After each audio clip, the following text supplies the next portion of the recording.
O dabar staigmena – lietuvių architektų pažintis su vienu žymiausių amerikiečių modernistų Franku Lloydu Wrightu ir jo brangakmenių dėžute – unitaristų bažnyčia.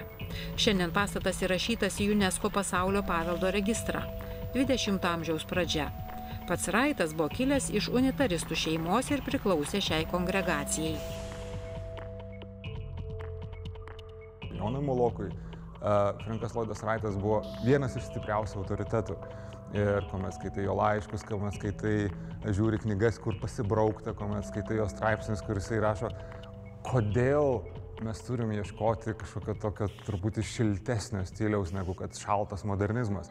Ir jis visą laiką sako, Frankas Lloydas Wrightas yra ta asmenybė, tas žmogus, kuris mums parodė kelią, kad 20 amžiaus architektūra gali turėti įvairias versijas, įvairius kelius.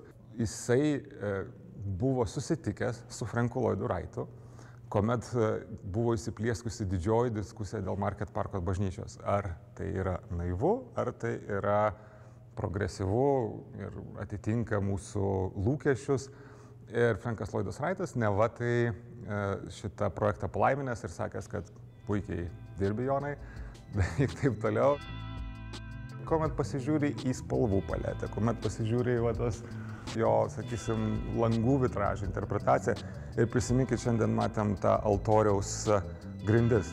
Tikrai jaučiasi sąsai, tikrai jaučiasi kažkoks toks panašus, šiek tiek panašus charakteris ir braižas. Vienas iš Franko Lloydo Wrighto ypatumų, tai jisai labai didelį dėmesį skiria erdvei.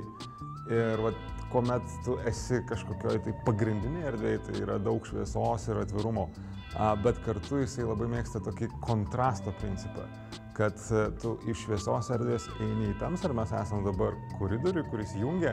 Ir kas įdomu, kad jungiamasis koridorius jisai neturi pagrindinių durų. Tu eini iš šonų pro mažytės duris. Tai tas gaunasi toksai efektas, kad iš didelės į suspausta ir vėl toks erdvės pulsavimas, kuris sukelia emocinę nuotaiką.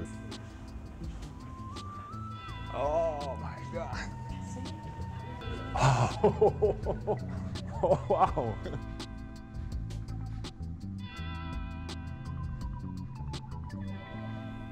Nežinau, ar tai kamera gali paimti, bet man tai čia super.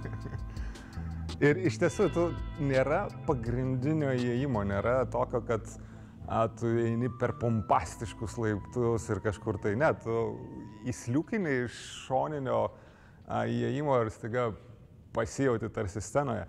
Ir kas ypatingai įdomu, pati erdvės struktūra, nes jeigu mes pasižiūrėtume žemyn, yra įstrižai eina ten lygiai taip pat kėdės. Tai visi tie žmonės, kurie sėdi čia, jie yra kaip ant scenos irgi. Tai yra tas toks erdvių jungtis be galo tokia komplikuota, sudėtinga ir kartu labai įdomi. Ir matom, keli aukštai yra ir viskas susilieja į tokį bendrą visumą. Dar vienas momentas, kuris yra labai įdomus, tai būtent yra jo spalvų paletė. Jeigu atkreipia dėmesį, čia nėra jokių aštrių spalvų, nėra juodos, nėra baltos, nėra raudonos, mėlynos. Viskas yra, kaip jisai mėgdavo sakyti, to auksinio rudens paletės. Ir jeigu mes kalbam apie Čikagą kaip apie Ameriką, kaip apie dangoraižių, kaip apie kažkokios tai didžiulio mastelio, tai mes čia kalbam apie subtilų mastelį, apie žmogišką mastelį, apie tai, kad yra ir tokia, kaip sakyt, svarstyklių pusiausvyra. Yra wow efektas per mastelį ir yra wow efektas per subtilumą, per tokį, sakysim, ramybę, per kažkokį tai netgi, sakyčiau, japonišką estetiką. Ir dar kas yra be galo svarbu, kad jis kiekvieną detalę, kiekvieną elementą, nuo staliuko, nuo kėdės, nuo šviestuvo, nuo langų, nuo sakysim, langų vitražų, viskas yra suprojektuota jo. Ir jisai tiesiog buvo ypatingai griežtai žiūrėjo į tai, kad būtų laikomasi šitų jo sumanimų ir kalbam apie gyvenamosius namus. Tai netgi reguliavo, kokius žmonės baldus turi turėti, tai su juo gana komplikuota, jis apskritai buvo komplikuota asmenybė. Mes esam kaip gyvoje skulptūroje, kiekvienas kampas, kiekvienas elementas, viskas yra šviesotamsa, visas yra šviesos šešėlių žaismas. O dabar susipažinsime su architektų restauratoriumi Guniu Harbo, dirbusiu prie šio ypatingo statinio restauracijos. Pirmus metus jis tyrinėjo pastatą, rinko medžiagų pavyzdžius, iš kurių nustatė sienų tinko sudėtį. Restauracijos sąmata įspūdinga – 25 milijonai.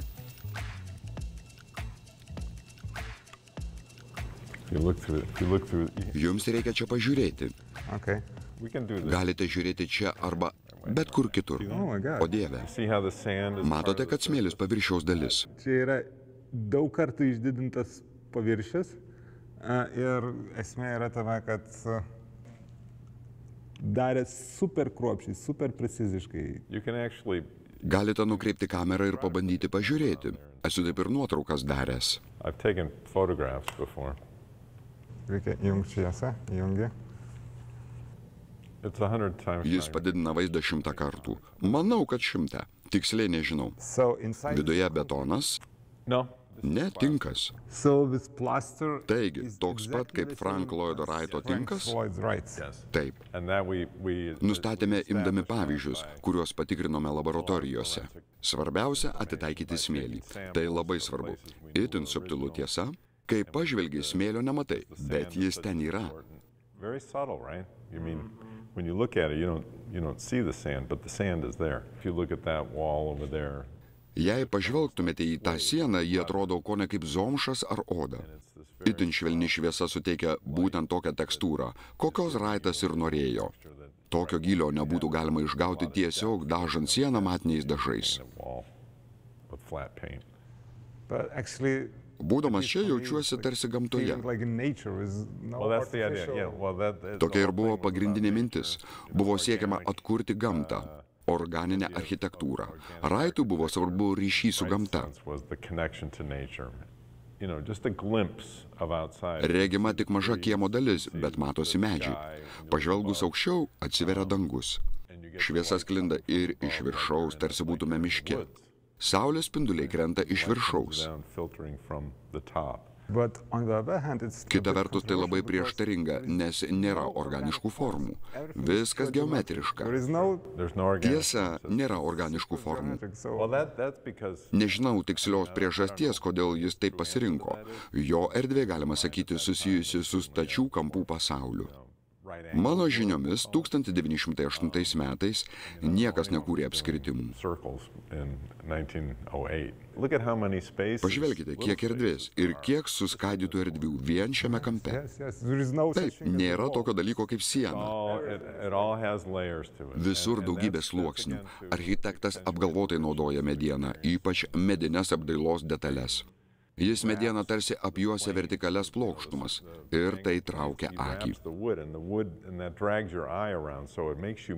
Tai verčia žmogui judėti nepasukant galvos, nes juda tik akys ir viskas matoma kitaip.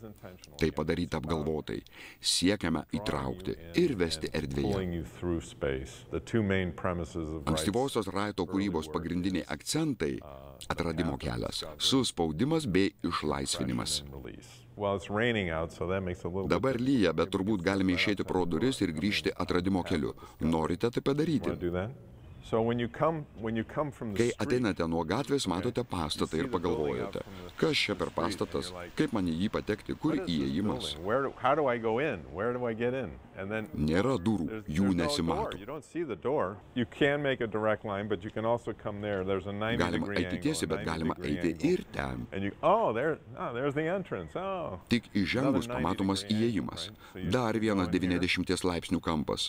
Taigi, einate čia. Dabar reikia pasirinkti, eiti ten ar ten. Čia uždara, todėl eikime pažiūrėti, kas yra čia. 90 laipsnių kampas. Vėl reikia pasukti. Ir vėl reikia pasirinkti, eiti žemyn ar tai atradimo kelias. Atsiranda užuominų. Truputį vėluojame į pamaldas, todėl verčiau eikime ne į priekinę, o į galinę eilę. Vėl reikia rinktis, lipti čia arba ten, ar leisti žemyn. Beveik kaip Mauricijus Ešeris.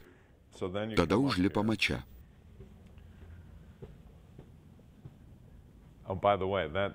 Beje, ten buvote suspaustas, slegiamas. Lubos yra ganėtinai žemos, tai suspaudimas. O čia išsilaisvinate. Tai susiję ir labai paveikia kūną, labai subtilus dalykas. Galbūt apie tai net negalvojate, bet tai veikia. Atradimo kelias, suspaudimas ir išlaisvinimas. Šis pastatas puikiai parodo, kaip tai veikia. Neapleidžia jausmas, kad būdamas viduje esi tarsi bunkeryje, kuris saugo.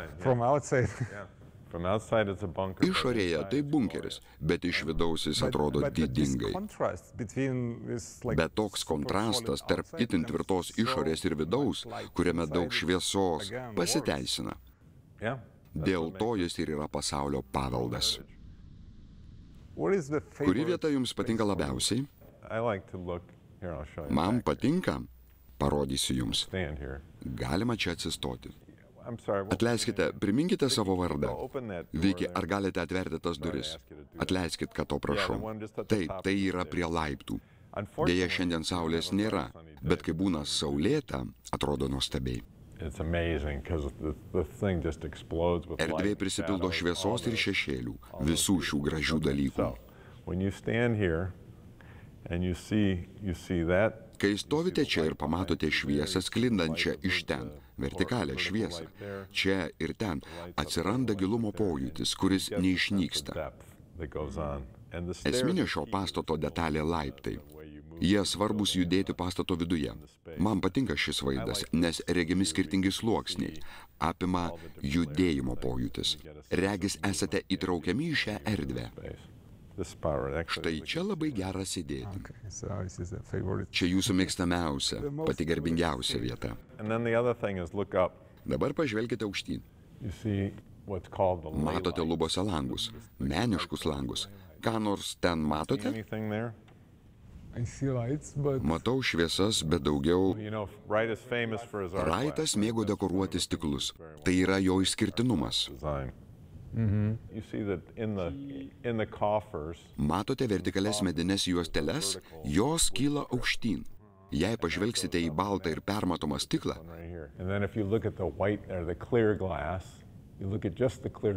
žvelkite tik į permatomą stiklą. Tai L. Ne.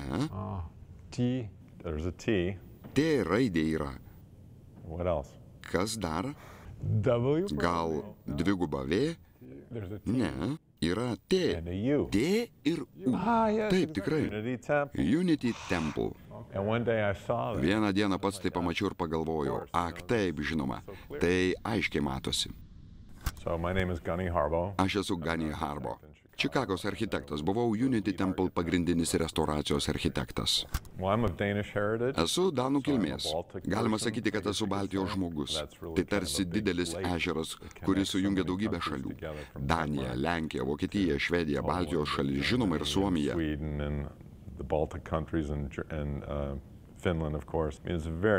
Čia labai sudėtinga ir ilgai trunkanti istorija. Jis siekia vikingų laikus ar dar ankstesnius. Jei ne pandemija, būčiau nuvykęs į Kauną. Tikiuosi, greitai tai bus.